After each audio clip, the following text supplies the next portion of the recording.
Okay, thanks very much for the opportunity to be here today. This is a picture of me in 1986. I was 9 years old. Yeah, it's interesting to see yourself at 9 years old, but yeah. At that time, that was the 1980s, 86, the Troubles, unfortunately, were still ongoing in Northern Ireland, so for that little boy, like waking up every other day, you heard about bombs, shootings, you heard about murders, unfortunately, and it was a really dark time. It almost became like normal to us when we were kids. Also in 1986, there was an amazing thing happened. It was the Mexico '86 World Cup. So already, I already liked football. I was just starting to like football. And then I saw the World Cup, and I'd never seen anything like this. I saw it on TV, all these countries from all around the world, like an explosion and a celebration, and everybody coming together for football. So I thought this was amazing. And then I happened to watch Argentina play, and I saw Diego Maradona play football. And honestly, like that, there's a before and after mark in my life. Watching Diego Maradona play before was a lovely time, but after, it was just different. You know, I just fell head over heels in love with football. There was other brilliant footballers like Zico, Platini, Laudrup, who blew my mind, but Maradona was by far my favorite, my idol. So me and my friends, we went football daft. We played football all the time. We used to go into school like an hour early to play football, to pretend to be our heroes that we'd seen in the World Cup. We played football break time, lunchtime, after school, and then in the evenings we played headers and volleys with our older brothers and stuff. So it was just football mania, football mad. So totally head over heels in love with football. It actually got to the point when my mum was putting me to bed at night, sometimes I'd wait for her to leave the room, and I would sneak into the cupboard and get my football kit on so I could sleep in my football kit. And when the morning came, I was like sprinting off to get breakfast, get my Rice Krispies, and sprinting to school so I could play football. So it was just an incredible passion for me. It also was a great escape, you know, because that year we had the World Cup, we had Liverpool doing the double. Like football, like everything was just perfect. Northern Ireland even played in the World Cup. And I remember watching Northern Ireland play Brazil. And I just thought at the time, I'm 9 years old, so I didn't really know much. And I remember thinking Northern Ireland must go to the World Cup all the time, because my older brothers said they remembered watching them in '82. And I actually vividly remember thinking to myself, you know, working out every 4 years, and I was thinking, okay, I'll probably play in 5 World Cups, you know, for Northern Ireland. And that's how naive it was. But no, football was brilliant for my education. It helped me, like I failed my 11 plus, but I was able to go on and get a degree. I did my degree in sports studies, and I specialized in football. I did it at Ulster University. I also did a master's in communications, and I specialized in football. So for me, like football was a great help to me. Even when I was reading, when I was a kid, I wasn't a great reader, but things like Roy the Rovers, you know, that got my attention, and I read that, and then I found a stash of my brother's Roy the Rovers from the '70s, and I read all of those as well. You know, so it was like a massive deal to me. I was lucky enough. I went on to work in sport for 20 odd years. And I was able to use my passion in a way. And today, what I want to talk to you about is how sport has the power to change the world. It definitely changed me, and I just want to share some examples with you. Okay, so the first one is football for all. So Sarah mentioned I used to work in football. My first job in football was a peace-funded role. It was actually a 12-month funded role, and it was like community relations officer. So this was February 2000. I started doing this. So I have to take you back on a little bit of a journey to what football was like in the late 90s, early 90s. Unfortunately, it was just a few years after the Good Friday Agreement, so we should have been on an upward trajectory. But unfortunately, there was still massive problems with sectarianism. So to give you an example, the first match I worked at, there was only about 4,000 people at Windsor Park, which is the stadium where Northern Ireland play. So that meant there was about 10,000 empty seats.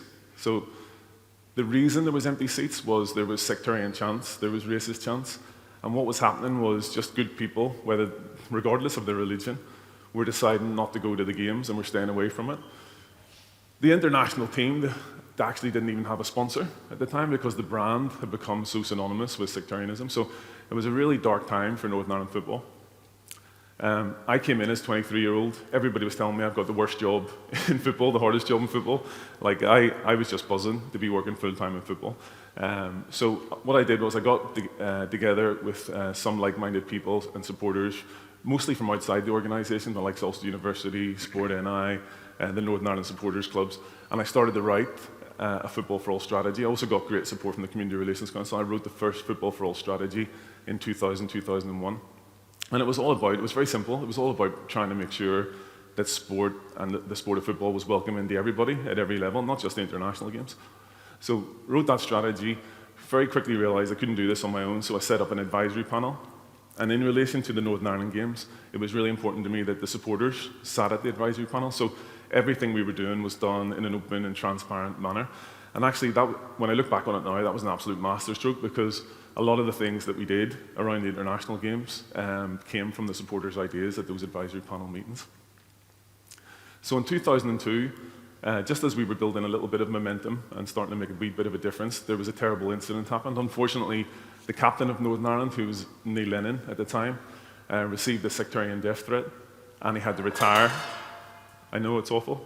And he received the sectarian death threat, and he had to retire from international football. And it was based, the threat was because he was Catholic, because he was playing for Glasgow Celtic, and he received this sectarian death threat, and he decided, for the health of his family and himself, that he would retire and take himself out of the equation. That was the worst moment in Northern Ireland football's history, without a shadow of a doubt. The whole of the world's media was focused on Northern Ireland because of this. So at the time, I was absolutely devastated. But what started to happen after that was a lot of the supporters who were maybe not so sure about Football for All, they started to get behind Football for All. So in a way, that awful, terrible incident acted as a massive catalyst for change. And what I started to see was, rather than a few supporters being behind it, suddenly all the supporters wanted to get behind it. And when it came to the advisory panel meetings, the supporters had loads more ideas. So things like the Safe Green, getting all the supporters to wear green and get behind the colours of the team, was a supporter's idea. It was actually a guy called Gareth Todd from the North of England, Northern Ireland Supporters Club. He came up with that idea. We got behind it. It was endorsed by the advisory panel. It was my job to get everybody out there wearing green and to work with the supporters on that. That was a great way for supporters to say that they supported all the players, regardless of their religion, and it was a very visual way of doing it.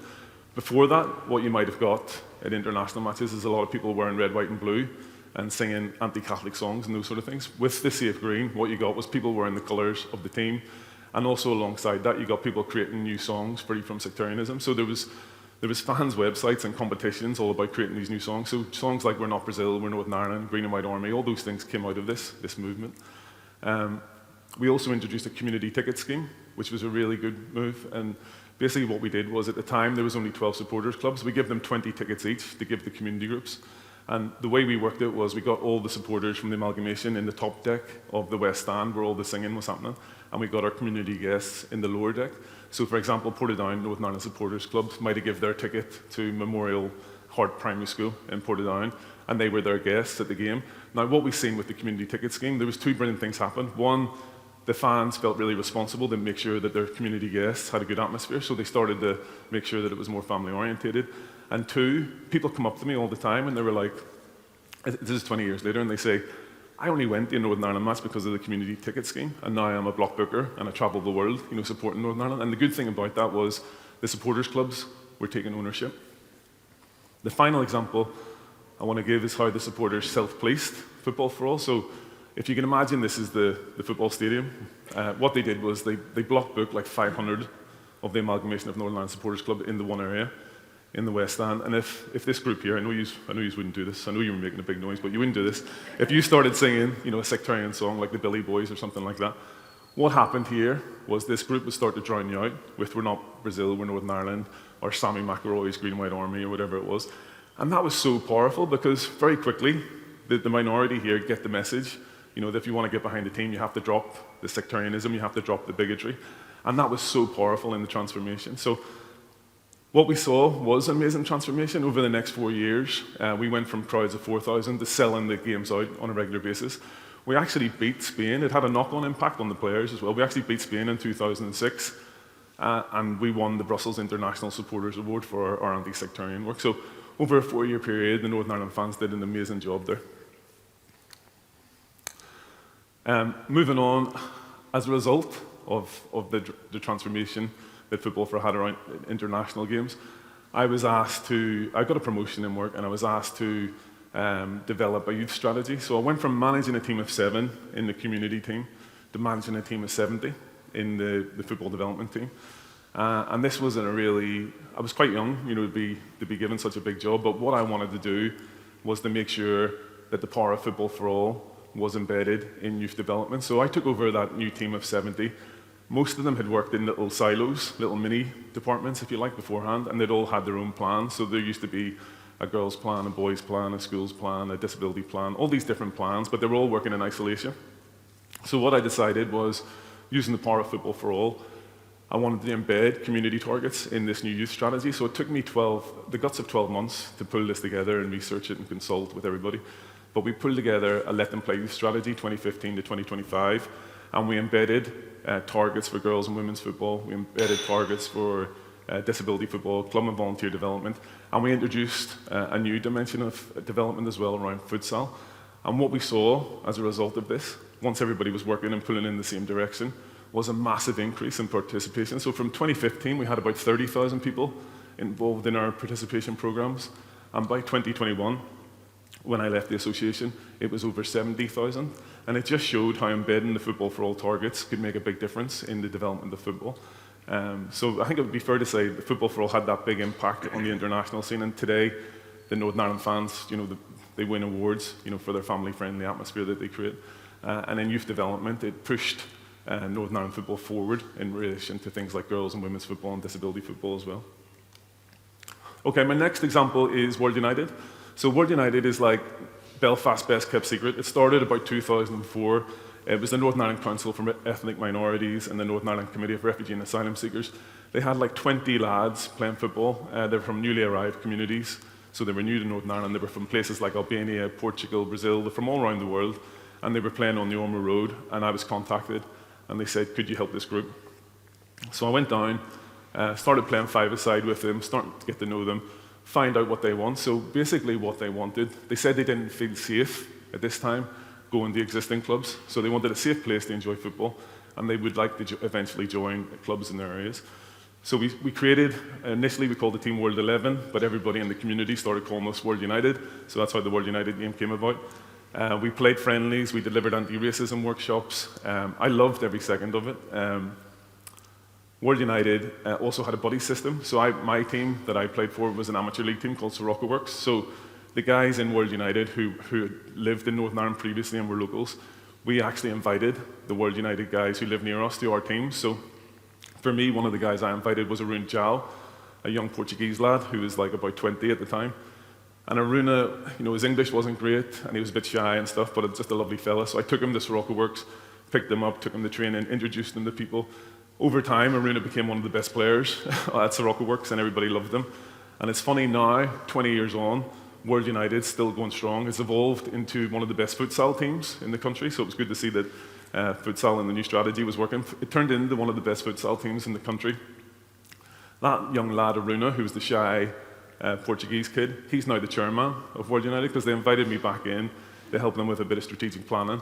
And it's amazing to see the work that they're doing. They've still got the whole ethos of sharing the passion, promoting respect. They still deliver the anti-racism work. They're still involved with groups like Limestone United and Migrant Help. They're still helping hundreds and hundreds of people in Belfast to integrate into the community and giving them a positive place to enjoy sport. The next one I want to talk about is street soccer, Northern Ireland. This photo here is the Northern Ireland men's homeless team, and this is Chile in 2014 at the Homeless World Cup. And we actually we won a trophy. So I was going to put the logo up of street soccer, but Northern Ireland winning a trophy at a World Cup is unusual. So I thought we would just use this, and it gives you an idea of the sort of the joy and the happiness. So street soccer is a homeless charity. It does amazing work. It has leagues and it has academies all over Northern Ireland now. It uses the power of sport, not just football, but things like volleyball as well. There's a men's and there's a women's program. It does life skills, it does employability training. They've set up social enterprises as well to make money to put back into the charity. It's an amazing charity, an amazing movement. It does basically, without trying to be too dramatic or anything, it's saving lives on a regular basis because it's working with people who've been homeless, it's working with people with drink and drug problems, it's working with people whose lives are in a chaotic state. It gives them a sense of family, it gives them a sense of belonging.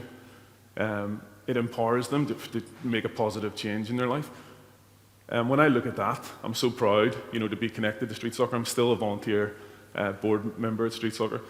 I also help coach when they go to the World Cup. So I actually remember when I was that kid and I had that dream of 5 World Cups, I actually made 5 World Cups with street soccer. Not quite playing, but being there in the background and carrying the water bottles and stuff, and I was absolutely delighted to do that. So street soccer is still making a big difference. Before I move on with street soccer, I just want to say, if you don't know about the Homeless World Cup, Google it. It's unbelievable. It's a whole movement. There's 50-odd countries around the world that are involved in it. It happens every year. There's a men's tournament, there's a women's tournament. Some of the teams play mixed teams, like slum soccer, play men and women playing together. Slum soccer from India, by the way, one of the most incredible charities in the world, using the power of sport for good.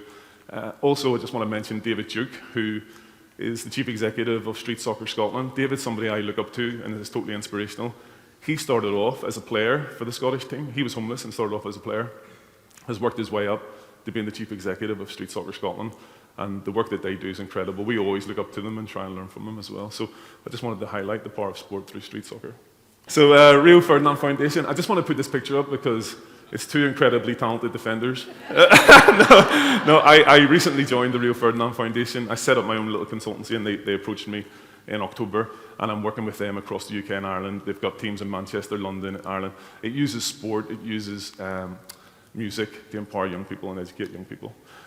I'm very glad to be working in the Human Rights Commission now as well. Still get to use my passion. We have a Sports and Human Rights Forum. We have a Sports and Human Rights podcast.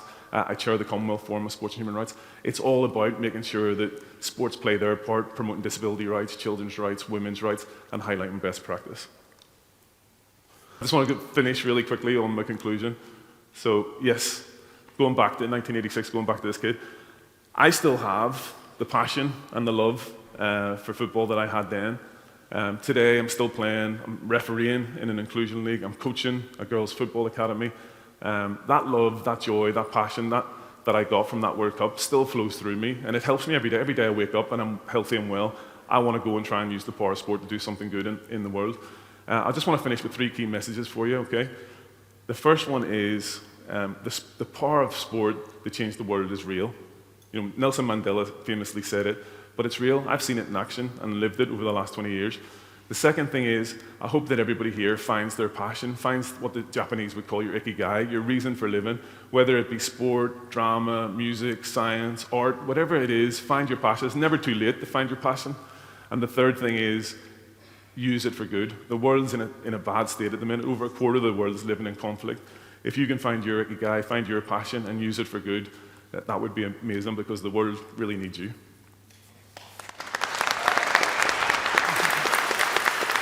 Wonderful, Michael. Thank you. Thank you.